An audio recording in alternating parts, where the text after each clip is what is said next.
crack the crystal too? You're joking. No joke. Blackthorn, do you have a moment? Not really, no. This won't take long. I just wanted to ask how you're getting on. August was worried about you, that you might still be doubting your craft, even after learning the trick of that cuirass. Is there something else weighing on your mind? Perhaps sharing your thoughts might help. That bastard's like a dog with a bone. Still, you've got a keen eye, I'll give him that. He's just, well, Karen showed me something. Something I've never seen before. And that was? A sword. An odd-looking thing with a single-edged blade. The metal itself wasn't anything to write home about, but fuck me, the edge on it. You could slice a man clean in two with a weapon like that, and he'd be halfway home before he even realised he'd been cut. So that's what's troubling you. Nah, not troubling me exactly. More distracting. Can't stop thinking, how do you get an edge that sharp? It's driving me mad. And if you knew how to do it, we could arm the curse breakers with even better blades. That's about the size of it, yeah. I'll see what I can find out. Sharper swords are always welcome.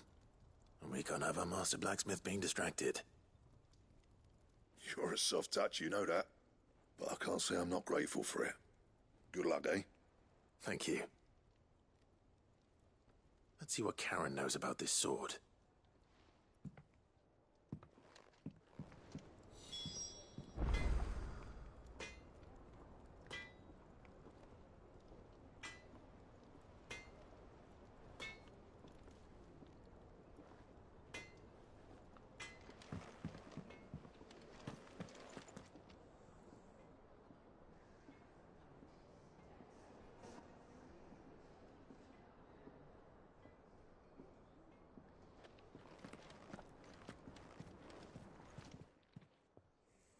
I got your note.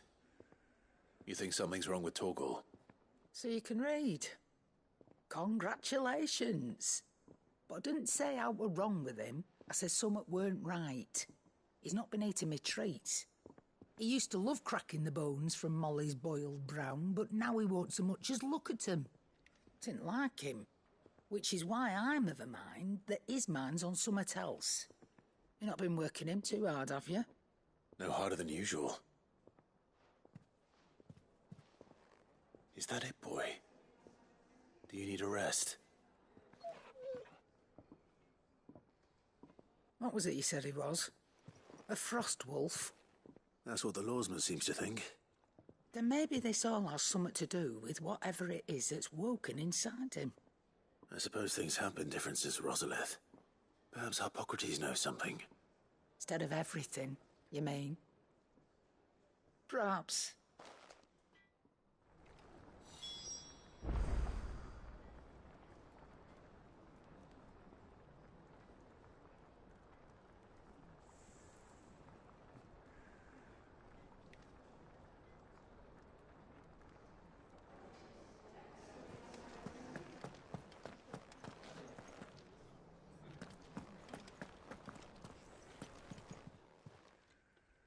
You're looking well, Karen. What do you want? Out with it. I want to know about the sword you showed Blackthorn. Single-edged and extremely sharp. Running around after him again, are you? I suppose I am, yes. But I need to help him find out how to work an edge like that. It's driving him to distraction. Little wonder, I suppose. There's not many like that make it as far as the twins, and those that do go straight into private collections. Which made it nice and easy finding a buyer. Can you tell me who bought it?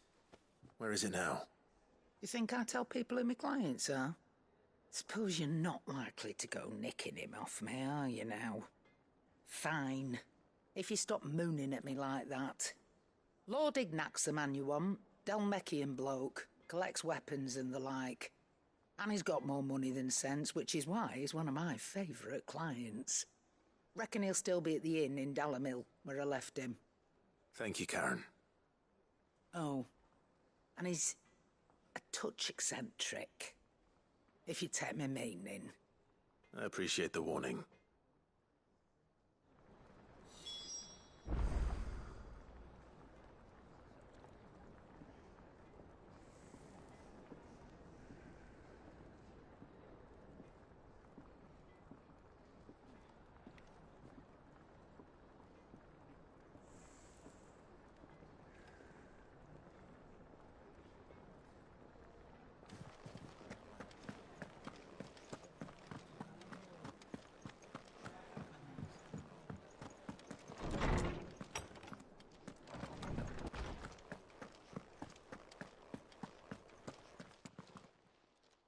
Lawsman, I need to ask you about Torgal.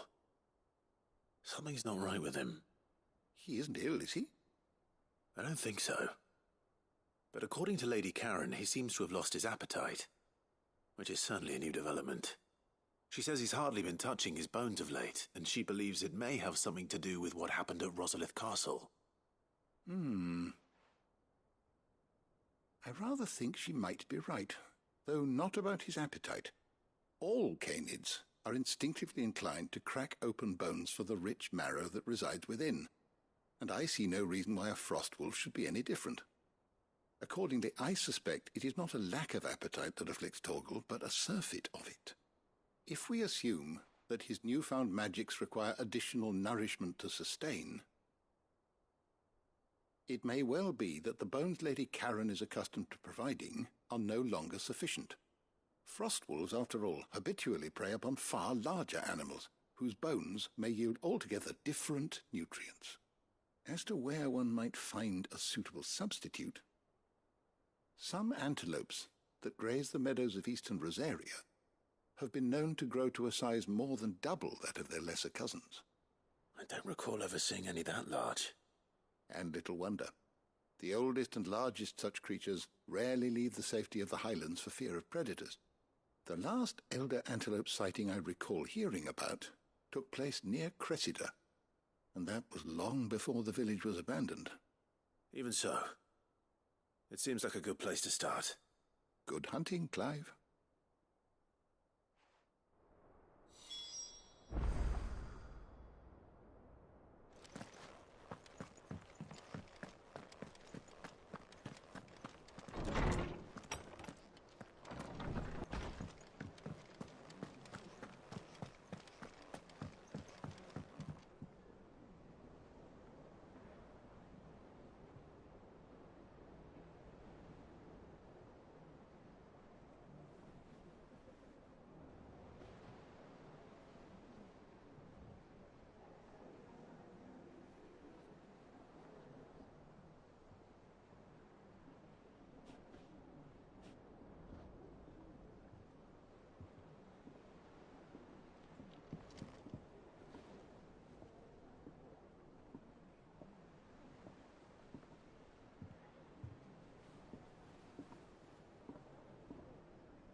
Is that the thing Tomes helped to build?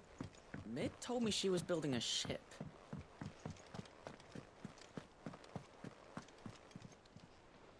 Clive, did you get my letter? That's why I'm here. Shh. I don't want to be listening. Is this better? A little. Listen, I've some bad news. It turns out the hideaway may be slightly behind in its payment to certain lenders, and it may be my fault. But I swear to the goddess, I thought I had the numbers square. Sadly, that square turned out to be more of a circle. 0, you might say.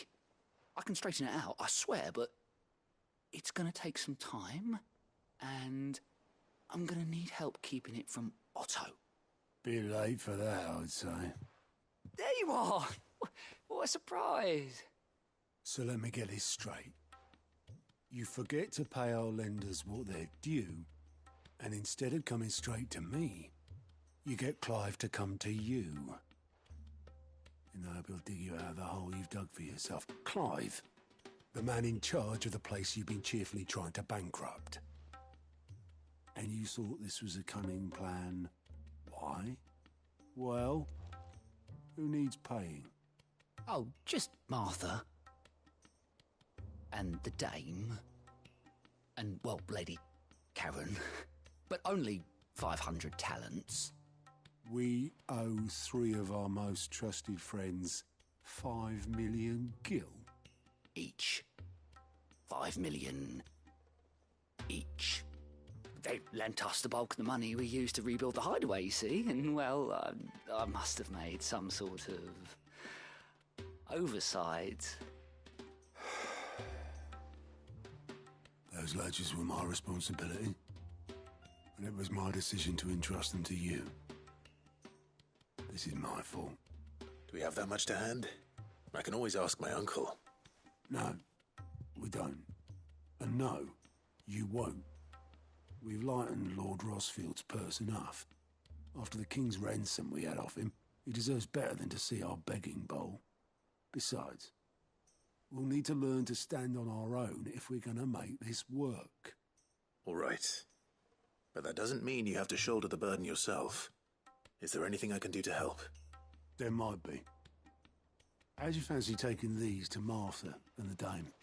Rocks. Rocks, he says. Worth 1,000 talents apiece, these are. A little something Sid and I set aside for when times got lean. And I reckon 15 million in overdue debt probably qualifies. I just hope our associates' eyes are a bit more discerning than yours. I'm sure there will be. Should be me making the rounds, really. But you know how it is with this place. Orders to bark, arses to wipe, and all that. I know. Which is why I don't mind going in your place. Go. Do you know why I only gave Master Clive here 2 star rubies? Because you'd rather Lady Karen killed me. Because I'd rather Lady Karen killed you. Yes. Well, I suppose this is goodbye then. Don't worry. I'm sure Karen will understand. Really? Do you think so? No, I don't.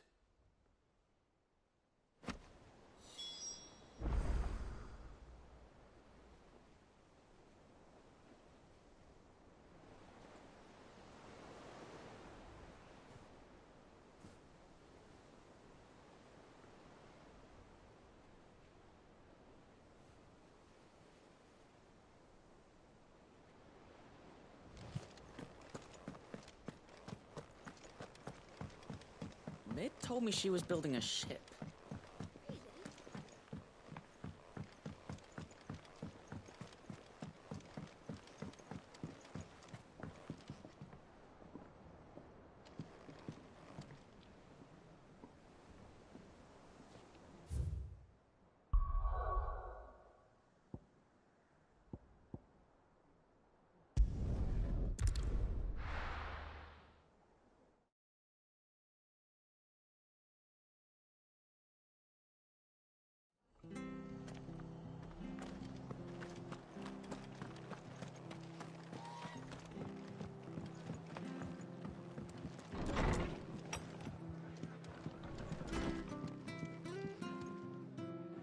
Clive, we weren't expecting you.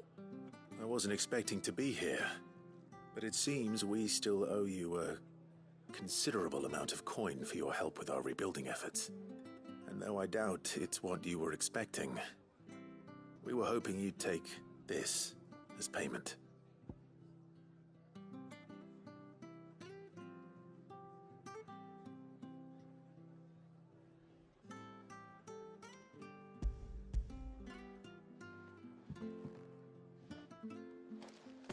A star, Ruby? I can't accept this. It's worth at least twice what you owe me. More if you can find yourself the right buyer. Think of the difference as interest. Interest? If word got out I charged that much, no one would ever borrow from me again. Anyway, why are you the one here asking me about this? I'd have expected Otto. Bit much sending the Lord Marquis out to settle your debts, isn't it? The old goat working himself to death again? Something like that. Most days I think he's the only reason the hideaway's still standing. Same as always, eh? Back when the place was nothing but a twinkle in the eye of a recently retired Lord Commander, word is he was the first one Sid reached out to. Probably knew that without his strong arm and level head, the idea would never get off the ground. Sid may have been the face of the hideaway, but Otto's always been the backbone. And when Sid passed away, we were all worried that would be the end of it. That Otto would just give up. His death was hard on everyone. But it must have hit Otto hardest of all. But he didn't give up, did he? Quite the opposite, in fact. If I recall, he was the one who nominated you as Sid's replacement, and rallied the rest around you. I reckon what he saw in Sid, he saw in you too. And don't we all? Doesn't hurt that you're half as stubborn and twice as handsome, neither. That, and you keep good company. I suppose I do.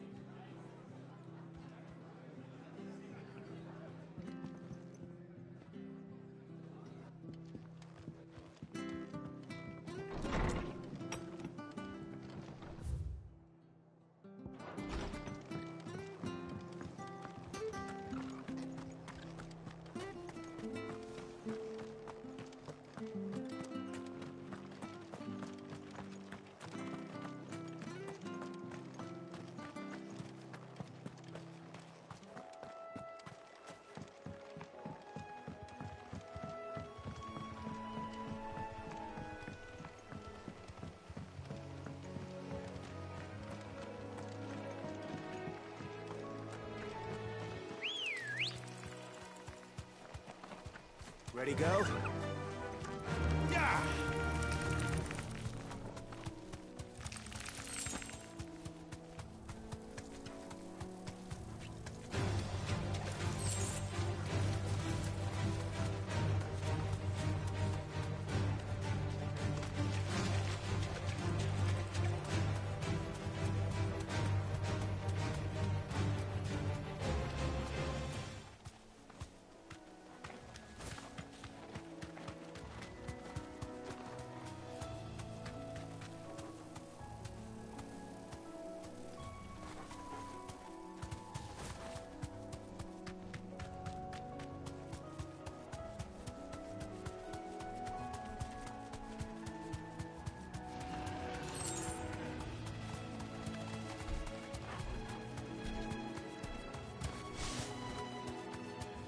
It's certainly quiet. If I were a giant antelope, it would seem like just the place.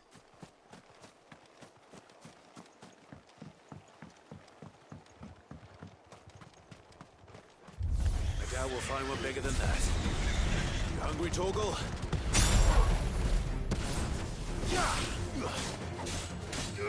Go, Torgal!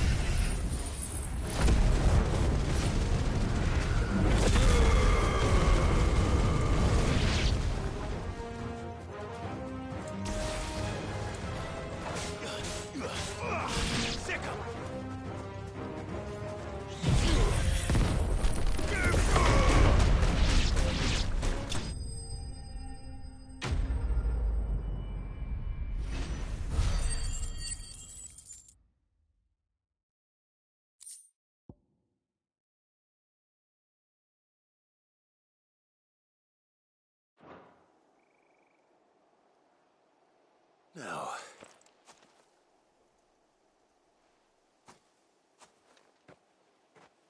will it be enough, I wonder?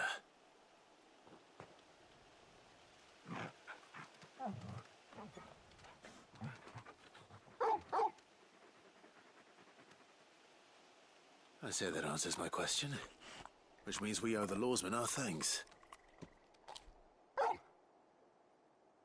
You're just a big puppy, aren't you? A very big puppy.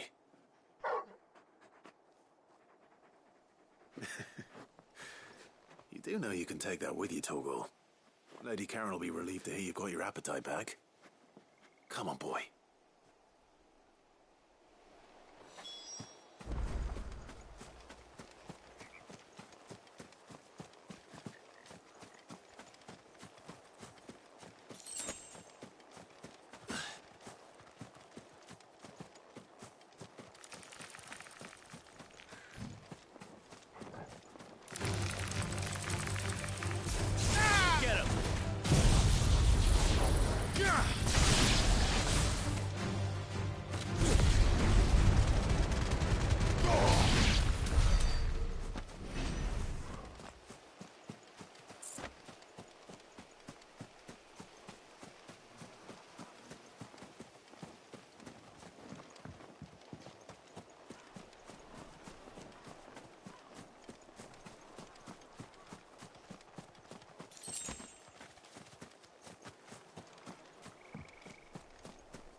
Seems this one has a little more life left in it.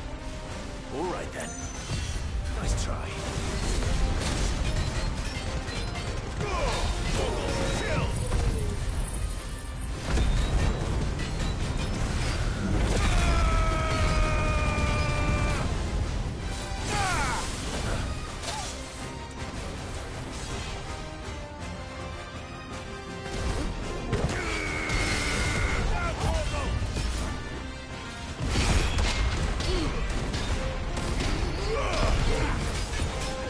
Kill!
This one. Good boy.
Seems this one has a little more life left in it. All right, then.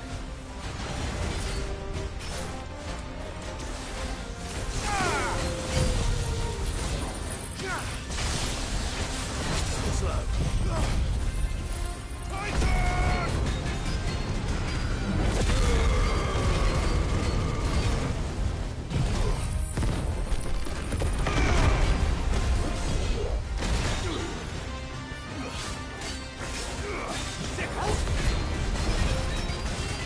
Oh!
back to sleep with you.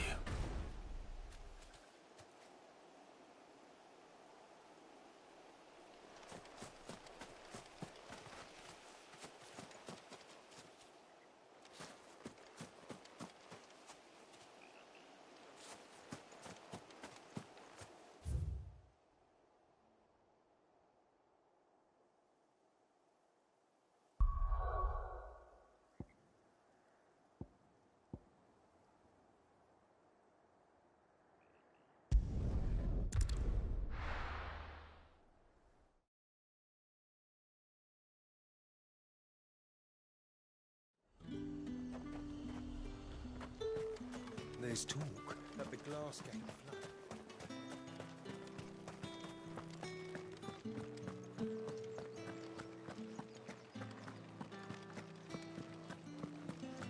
Did you hear? The gates to heaven. I want to see you again. What am I going to do without Sweetwater and Olive Tuck? Milady, I come bearing gifts. Gifts? Whatever is the occasion.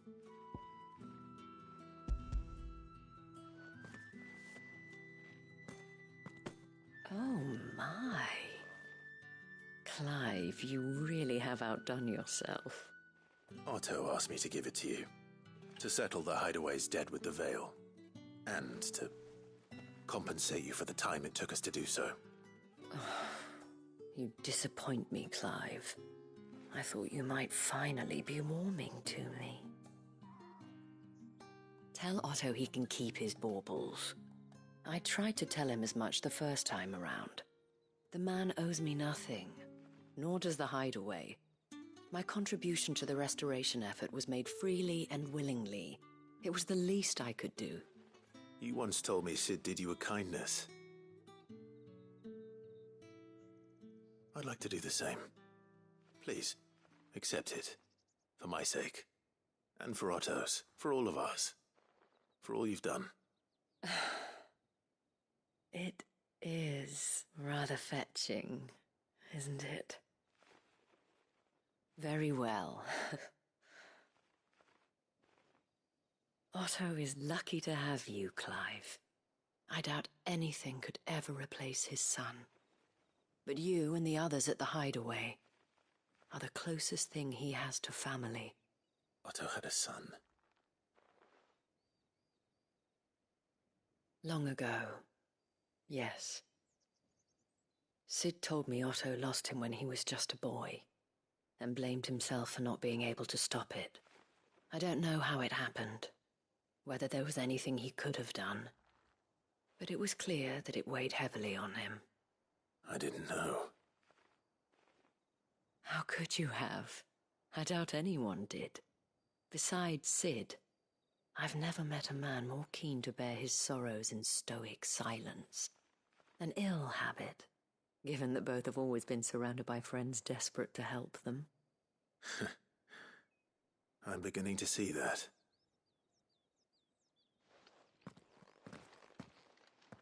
Gob will want to know the stones were delivered. If he's still with us.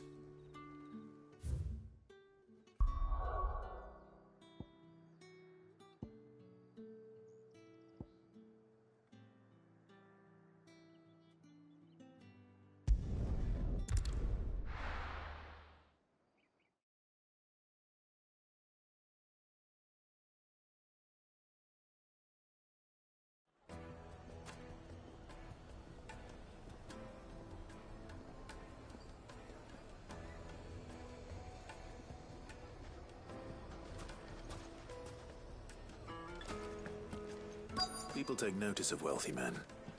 Shouldn't be too hard to track down Kara's collector. St. Drake's fang is gone. Back again, are you? Any more trouble and you'll be barred for life, however deep your friend's passion. You don't know for sure.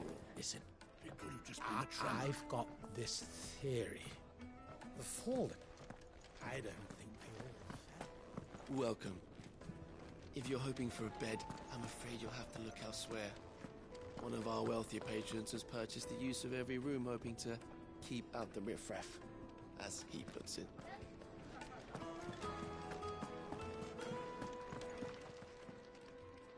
My reputation will be ruined!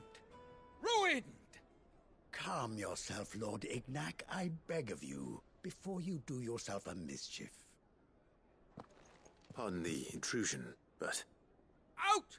Get out! I paid for these rooms so I wouldn't be disturbed. Leave me be! Please, allow me to apologize. His lordship is going through a difficult time, and he's never been fond of guests arriving unannounced.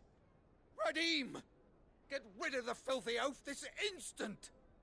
Very good, Lord Ignac. Would you mind stepping outside for a moment?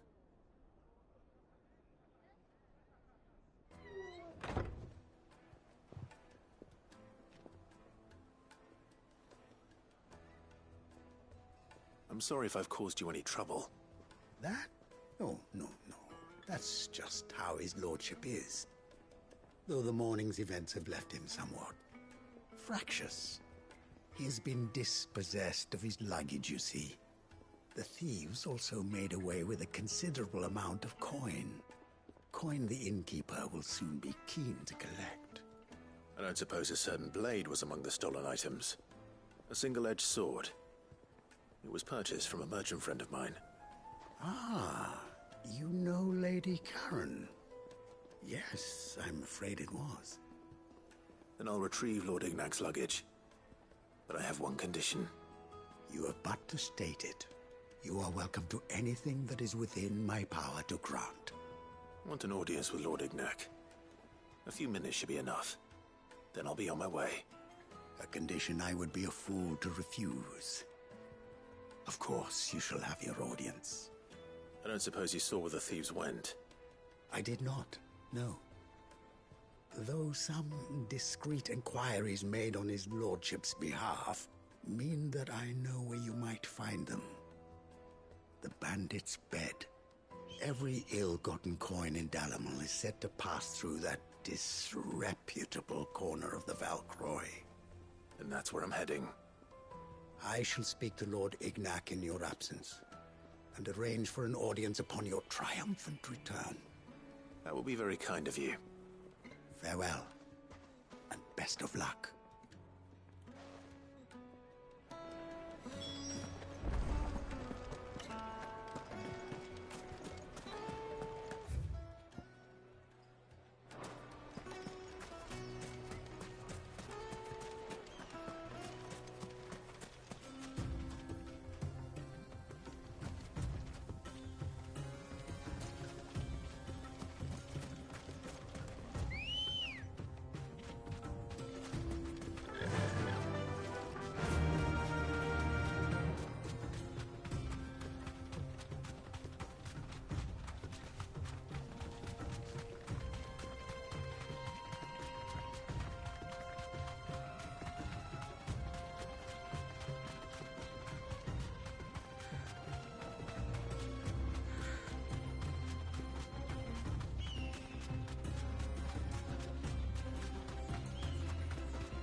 Thanks, girl.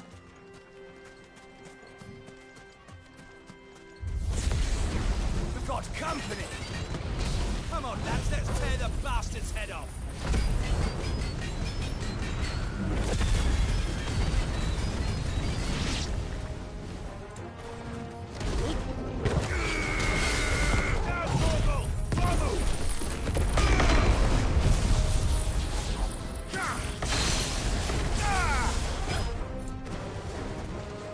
Slow.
This must be Ignac's luggage. Nothing seems to be damaged. All right. Let's get it back to Delamil.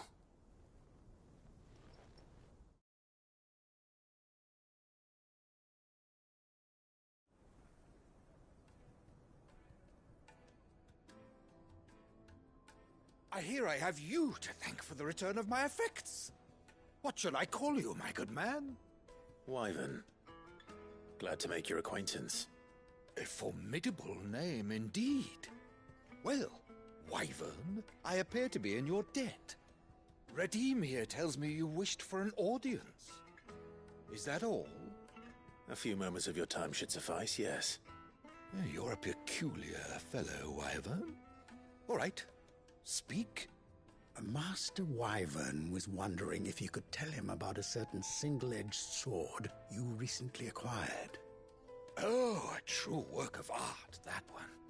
Karen drove me hard on the price, but I would have sold her Radim here to get my hands on that sword. It was made in the Outer Isles, far beyond the Twins, and is used exclusively by the practitioners of a unique school of swordsmanship. They believe no combat should ever exceed a single strike, and hone their blades to such perfection that none ever does. Each sword is made for that one perfect stroke, and for that stroke only. They crack upon a second blow. There's a brutal sort of beauty to it, really. But how do they hone such an edge? Fine question. Why, they use a whetstone, of course. Whetstones, rather. A whole array of them, ranging from the coarse to the fine. 10,000 licks with the sharpening stone, then 10,000 more. But it is the final stone which lends the blade its legendary sharpness. A mineral quite foreign to this great realm of ours. And that is the key. The secret ingredient. Wyvern, it occurs to me that my little lecture is hardly equal to services rendered. Take this, together with my regards. The very stone of which I spoke, far rarer among collectors than even the blade itself, and a far more fitting payment. Thank you. Pardon the intrusion, my lordship. However, it is long past time we prepared ourselves to depart. So it is. I am locked in bitter competition with a rival collector of curiosities. I am one step ahead of the unscrupulous scoundrel, but he is hard at my heels. Are there many other collectors out there? Too many to count, but only one do I consider my nemesis. Lord Byron Rosfield, and is a perennial thorn in my side. I can imagine. Farewell, Wyvern. May our paths cross again. Radim, we mustn't dawdle.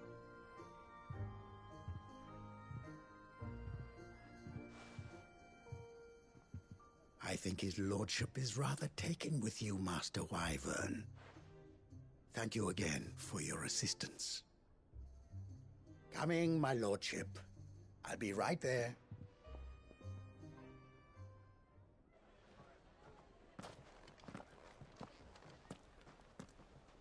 Trust Uncle Byron to find such an interesting rival. Now, let's see what Blackthorn makes of this whetstone, shall we?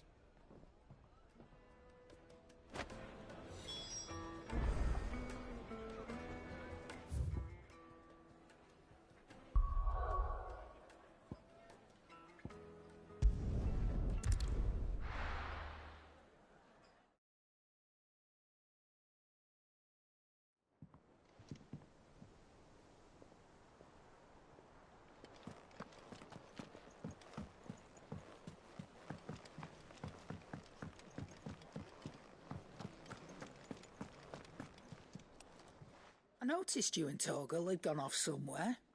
Take him for a walk, did you? You could say that.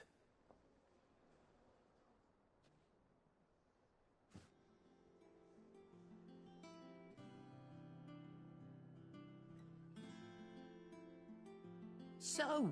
Molly's leftovers weren't good enough, eh? That'll teach me for treating you like you're still a pup. All right, no need to shout. Now we know what you're after, I can see about getting some in. Speaking of which, I brought one for later. Can I leave it with you?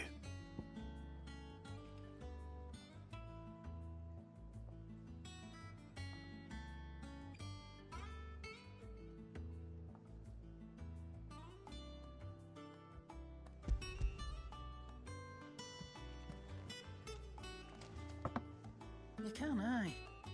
I'm nice like that. In return, you can thank Tomes for me. The bloody know-it-all. I was just on my way to see him.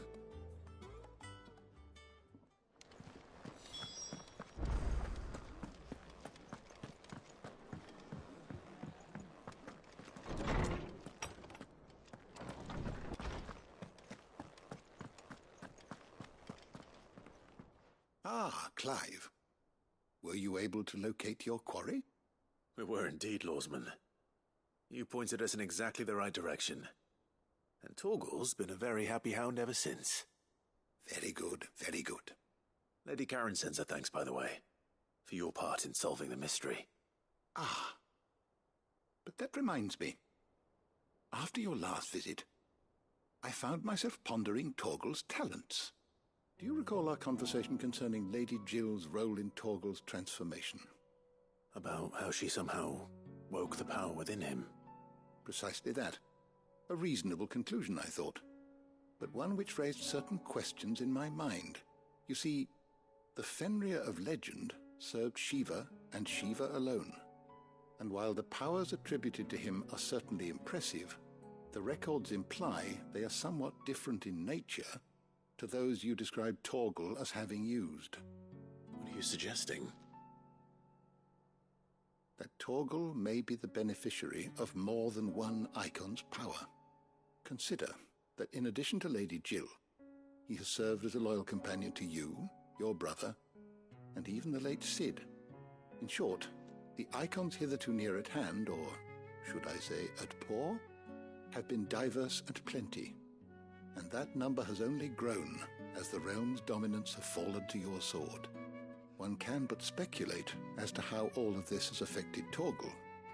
He has seemed more fierce of late. And if I am not mistaken, he will grow fiercer still. We are fortunate indeed to be able to count him amongst our allies and not our adversaries. Oh, he's more than an ally.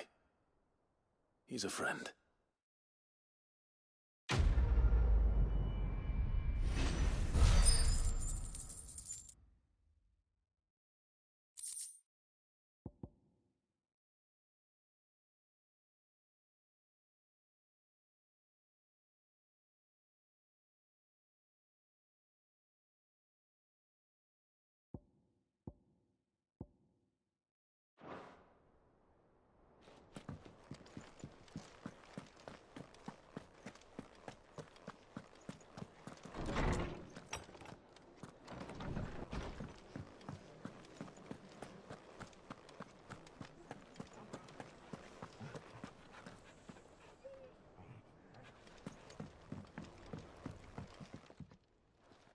Sorry for the wait, but hopefully you'll agree it was worth it. You learned something about that sword, then? I did better than that.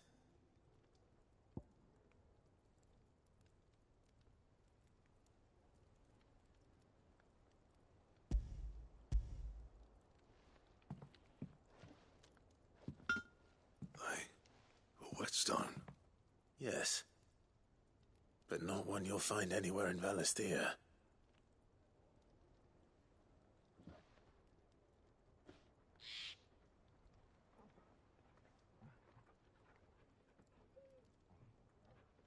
No wonder I couldn't get the same finish on the grinding wheel.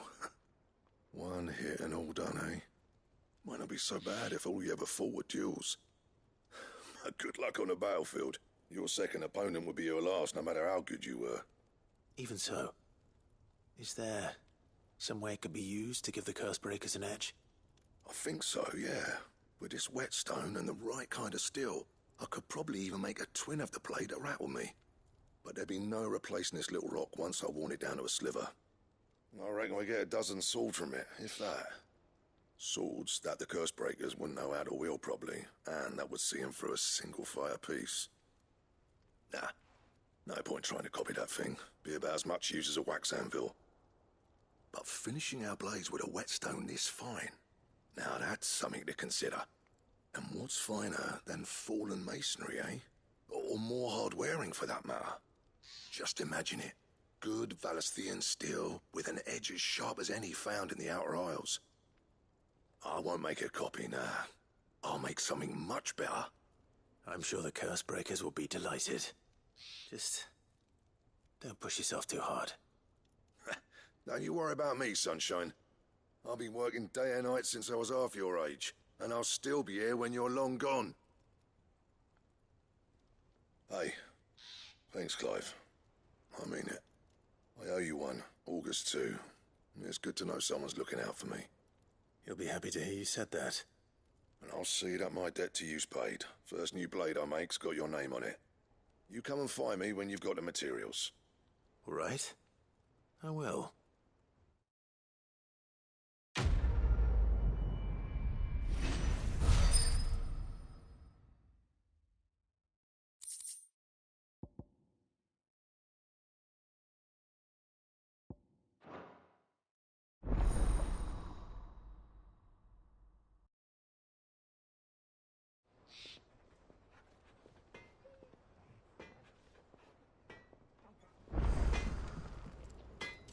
Back, are ya? So, what'll it be?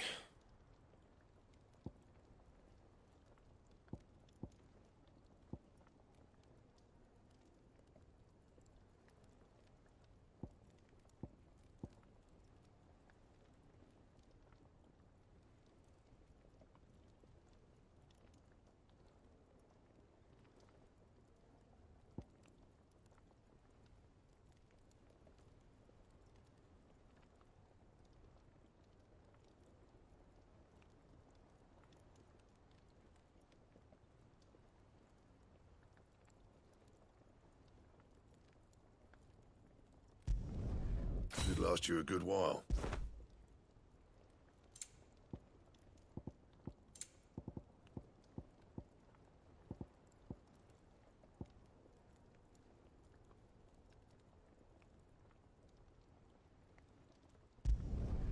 Not bad, if I do say so myself.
Is that the thing Tomes helped to build? Mid told me she was building a ship.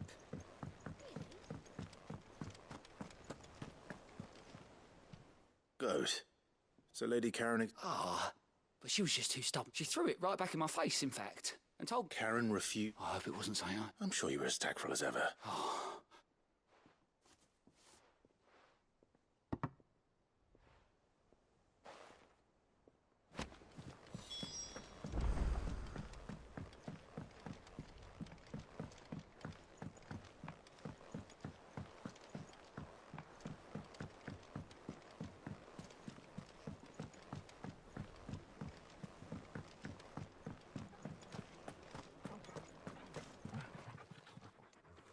Lady Karen, Goat tells me you weren't happy with our offer. Would you prefer the debt was repaid in coin? What debt? I don't recall lending any of you lot me hard-earned gil. I may have tossed a talent or two in the Hideaway's coffers, but those were donations, and you can hardly call it charity if you go asking for it back. Of course not. But one good turn deserves another. And our circumstances have changed.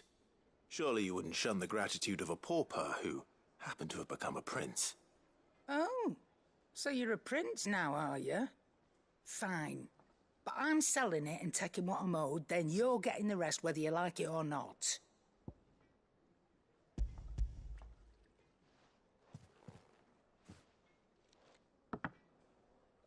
Where'd you even get this? A decent trader might nab 1,000 talents for a star ruby.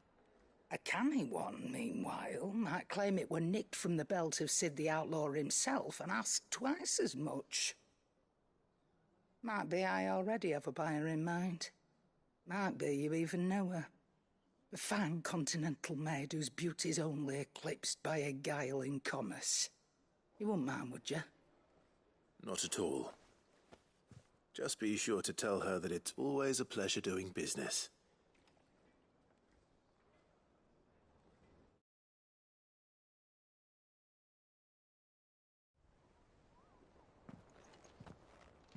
I hear you ended up delivering all 3 stones. Thanks to this lump. I sometimes wonder what I pay you for. Speaking of which, I still haven't been paid last month's wages. Oh, so you remember what's owed to you then? Get your ass behind that disc of yours and don't get up before those ledgers are square. Right away.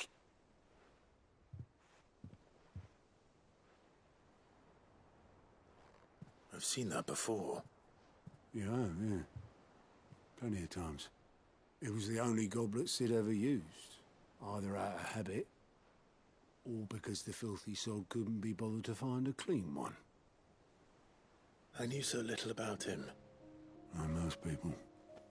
Martha and the Dame both seem to have fond memories of him. Huh. I bet they do. How long did you know Sid before he... Before he died. 20 summers, give or take. Back in the day, I was a purser on a trade ship, which is where I met him. He bought passage to... I forget where.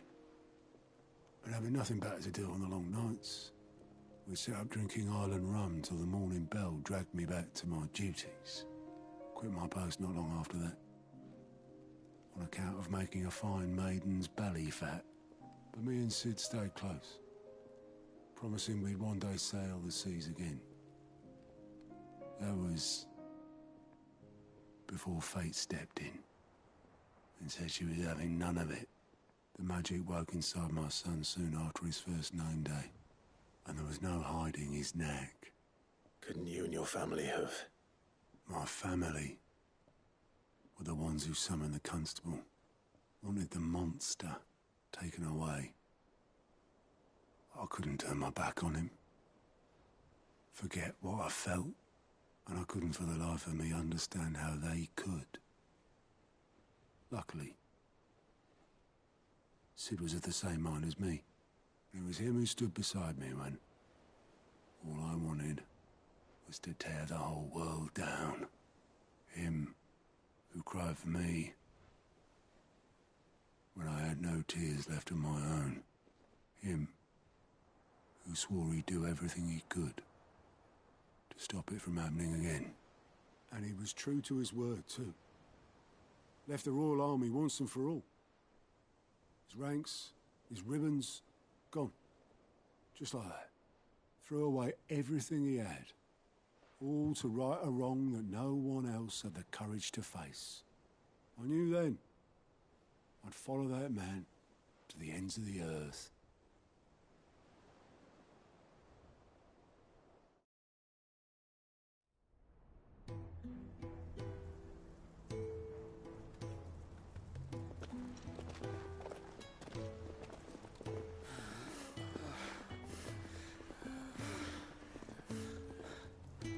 He was always too clever for his own good, was Sid.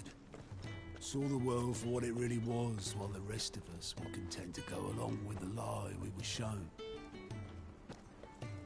And it can't have been easy, bearing that burden alone.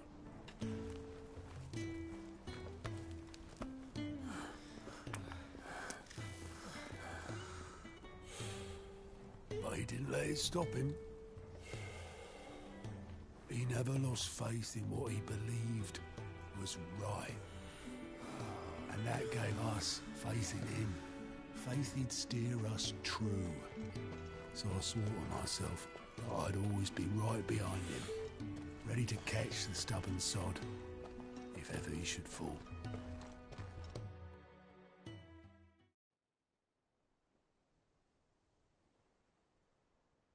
But I couldn't even do that.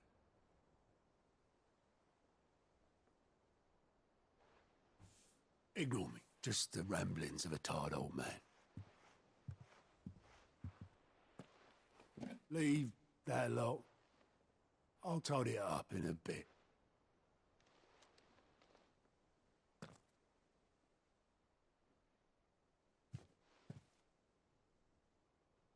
This is Sid's handwriting.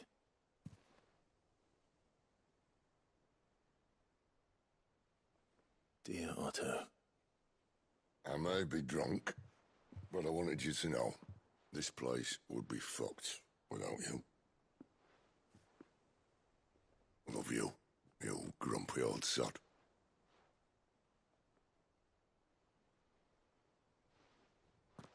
This note. Hmm? What about it? Sid was right. Without you, we'd all be lost.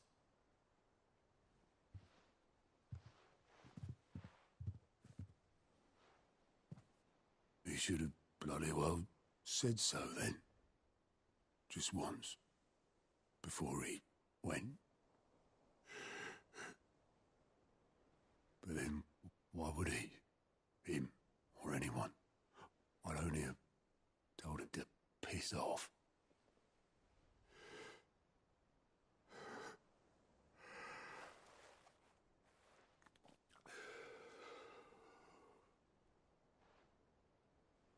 You're wrong, though.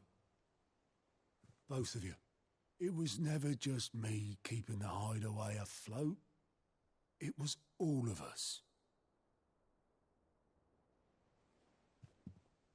I just shoved people in the right direction. I barely seem to be able to do that anymore.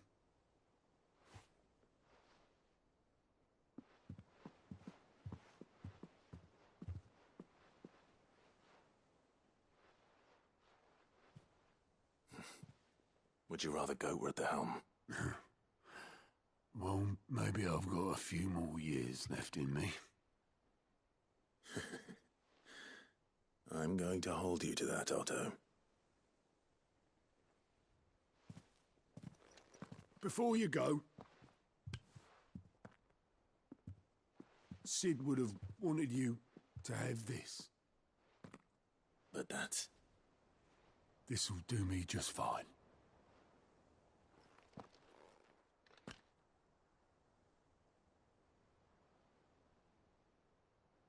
Thanks for the ray of sunshine.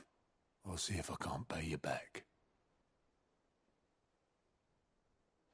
Already have.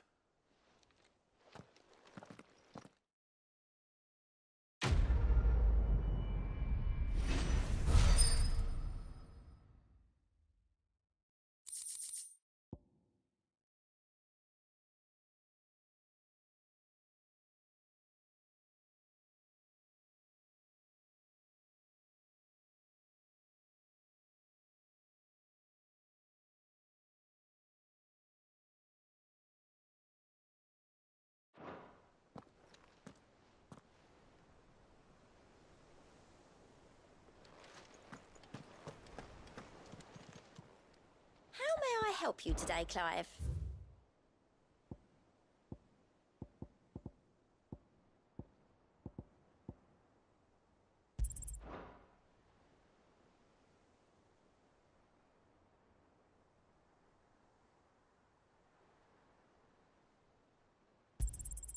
Here you are.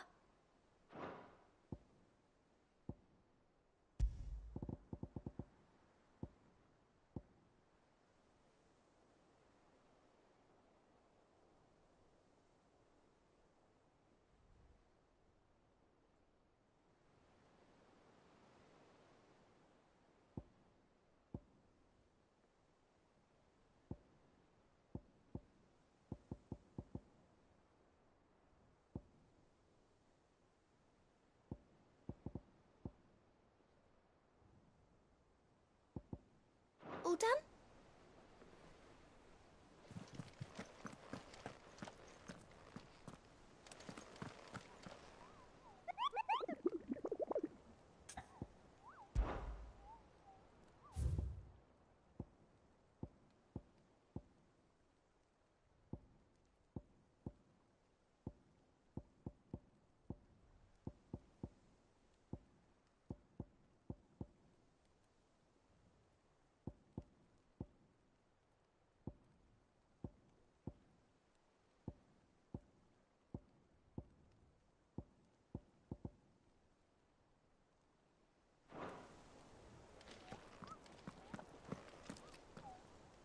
All right, Clive.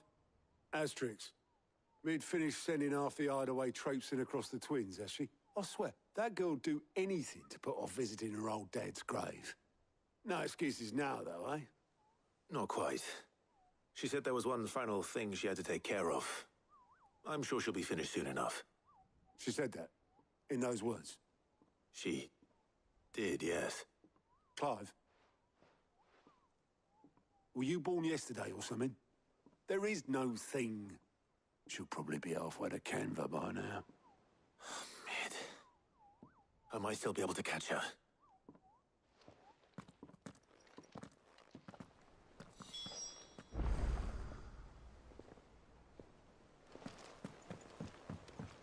Mid told me she was building a ship. Really? Is that the thing Tomes helped with? Obelith, have you seen Mid? Yep. In a boat, going that way. Then I'm too late. You in a hurry and all, are you? Oh, I offered to take her across, but she wouldn't wait. Just paid for a dinghy and rowed off. Oars going like the clappers. Got some life in her, ain't she? But anyway, I was on my way up to see you, as it happens. Got a letter for you. Urgent, by the sound of it. One of your uncle's men said I was to hand it to you in person, post-bleeding haste. And you're here now. Thank you, Obelith. Don't mention it. What tidings, Uncle?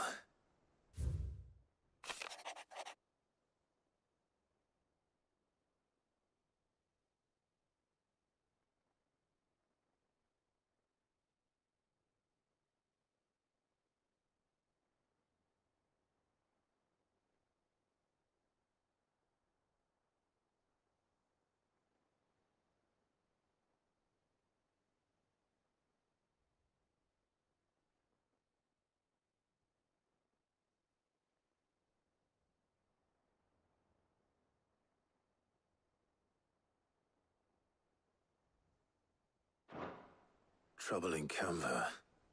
Well, I'll need someone to keep an eye on Mid.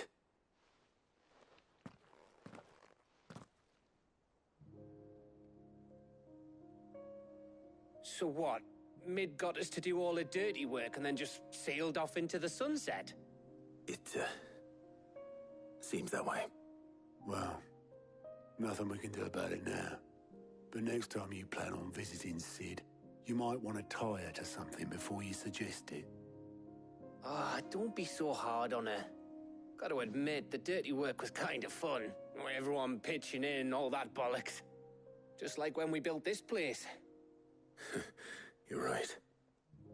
Anyway, we all set to head to the old hideaway? I could do with getting to Canva pretty sharpish.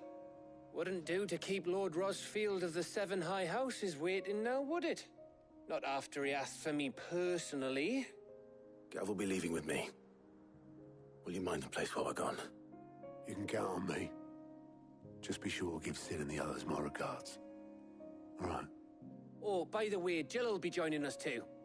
She's got some things to take care of, but she'll meet us there. I hope she's telling the truth at least.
Well, Sid, I remember what you told me. But if no one is listening to what you have to say, you may as well not say it.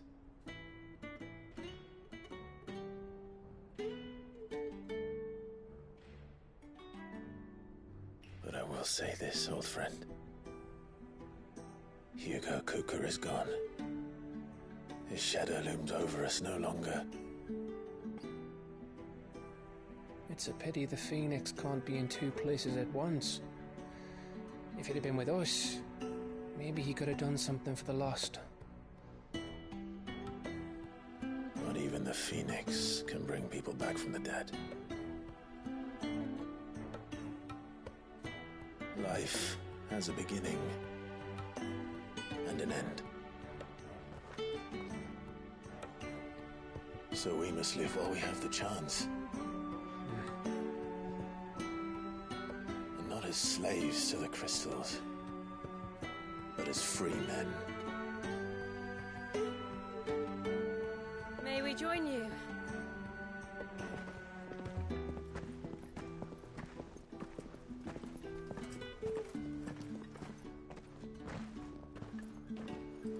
Lady Karen, what a pleasant surprise. I thought I'd drop by and see how you were all doing before heading off to restock my supplies.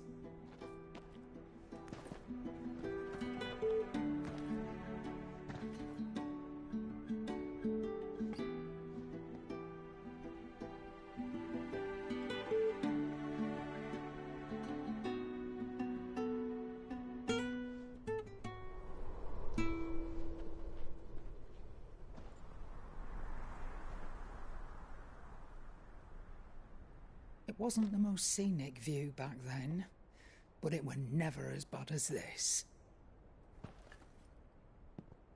I know. The Blight marches on. And soon, there will be no escaping sights like these.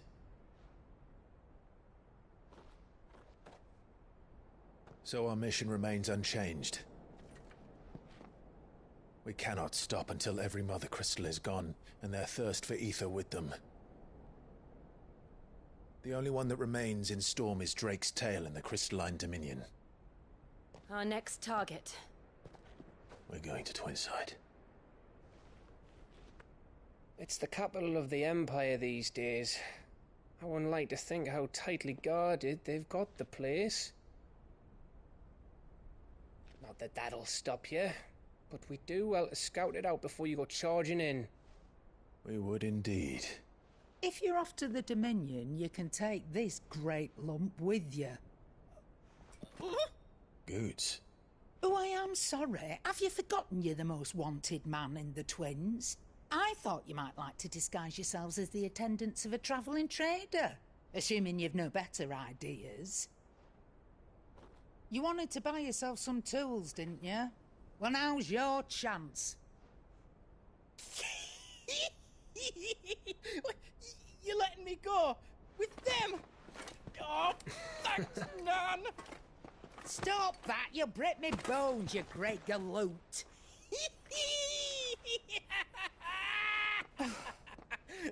There's a caravan that runs back and forth between the Dominion and the Bocklad markets. It's managed by the Merchants Guild. Just show them Goots' traders pass and you'll be on your way.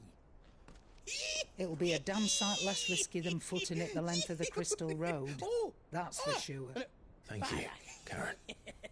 And glad to have you with us, Goots. Okay then. I'll get me things and I'll meet yous there. See yous down in Bocklad. Get off! Me poor fingers! Jill, you're with me. Understood. And Gav? Already on my way, Captain. Be careful.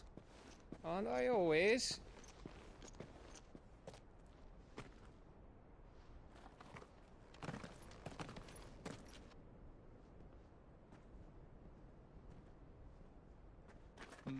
Do you see that, Sid? Your protege's making a proper little outlaw of himself.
How are you feeling? Better. Thanks to Taya. I'm glad to hear it. And Torgal helped too. Didn't you, boy?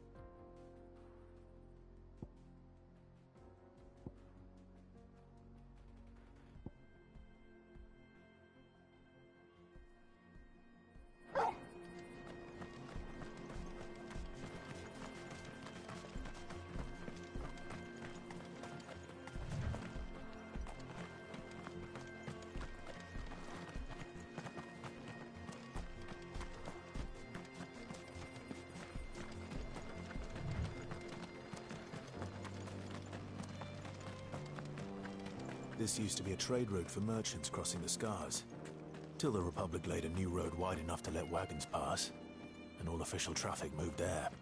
Leaving this one for those living outside the law. Indeed. I doubt we'll be the only outlaws on the trail today.